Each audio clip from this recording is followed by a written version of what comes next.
used to doing chores a lot of times by myself, but it's always nice to have some company. So why don't you come along with me while we put out some bales for the horses and cows?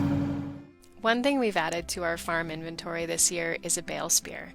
And we've always just used pallet forks to move bales around, and I never really thought anything of it.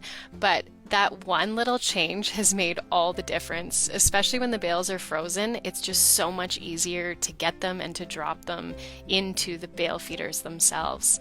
It's always nice when Sean's around because I get gates open for me. He helps me cut the twine on the bales.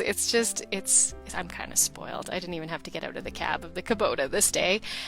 So I'm just moving a horse feeder right now. I like to move them every 2 to 3 feedings. That just helps keep all of the waste from collecting at the bottom of them, the manure, all that kind of stuff. So it's just nice to put them in a fresh location every couple feedings.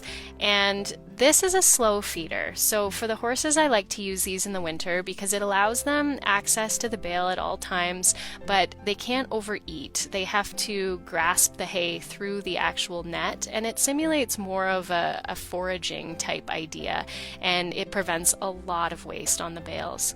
For the cows, we use a few different feeders on the farm, but today we're setting up a tombstone feeder that I originally had bought for the horses, but the cows were starting to rub some of the hair off on the back of their neck on the feeder that they're in right now. So I switched them over to this one to prevent that from happening. And with the cows, I just leave an open bale for them to access at all times when there's snow on the ground and they can't reach any of the grasses underneath. So they're pretty happy with this here.